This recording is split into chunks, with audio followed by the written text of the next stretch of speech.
నాగబాబు గారికి మంత్రి పదవి ఇస్తాము అని సాక్షాత్తు ముఖ్యమంత్రి గారి పేరు మీద ఒక ప్రకటన విడుదలైంది కాబట్టి దాదాపు అదైతే ఇంకా ఎగ్జిక్యూట్ కావాల్సిందే.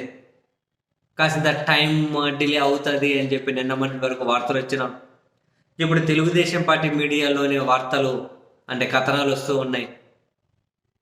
జనవరి 8వ తేదీ మంత్రివర్గ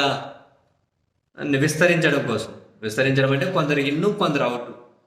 నాగబాబు గారికి ఒక్కరికే పరిమితం చేస్తే ఆ ఒక మంత్రిత్వ శాఖ ఖాళీగా ఉంది ఒకటే.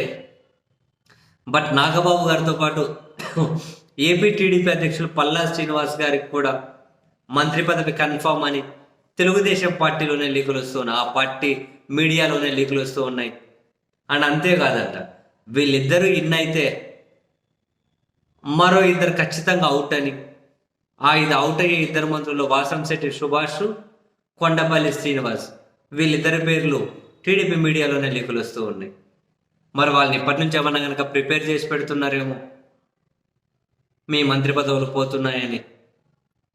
అండ్ ఇద్దరు ముగ్గురు అయితే ఒక ముగ్గురిని కనుక నాగబాబు గారు పల్లా శ్రీనివాస్ గారితో పాటు మరొకరిని కనుక అయితే ఇప్పుడు ఈ ఇద్దరు మంత్రులతో పాటు మరొకరు కూడా అవుట్ అవుతారు అని, కొందరి మంత్రిత్వ శాఖలు మార్పు చేర్పులు జరగచ్చు అని శాఖలు అనేటివి బ్రేకింగ్లు కథనాలు అయితే ప్రసారం అవుతూ ఉన్నాయి.